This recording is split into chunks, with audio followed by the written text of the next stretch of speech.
ഫലസ്തീൻ വിഷയം പറഞ്ഞിട്ട് സ്വരാജിന് അങ്ങനെ ഒന്ന് ബൂസ്റ്റ് ചെയ്യുന്നതിൽ ഇവിടെ ഫലസ്തീൻ വിഷയത്തിൽ വിരുദ്ധമായ അഭിപ്രായം ആർക്കുള്ളത്?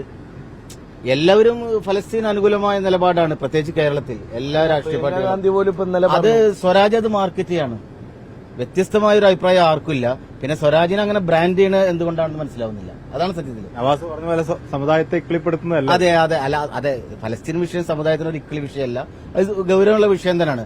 പക്ഷെ ഇവർ കരുതുന്നത് അത്തരം കാര്യങ്ങളിലൂടെ ഒരു മുസ്ലിം വൈകാരികത അനുകൂലാക്കാന്നുള്ളതാണ്.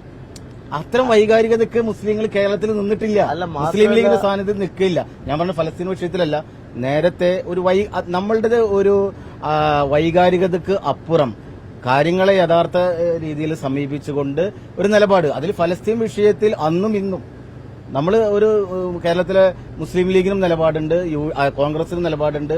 കോൺഗ്രസിന്റെ നിലപാട് വളരെ പ്രസക്തമാണ്. അപ്പം സ്വരാജ് എന്നൊരു വ്യക്തി മാത്രമല്ല അവർക്ക് ഉയർത്തിപ്പിടിക്കാൻ. ഇവിടെ ഒരു പാർട്ടി തന്നെയുണ്ട്. ഒരു വ്യക്തിയെ അങ്ങനെ ബ്രാൻഡ് ചെയ്യുന്നത് എന്തുകൊണ്ടാണെന്ന് മനസ്സിലാവും.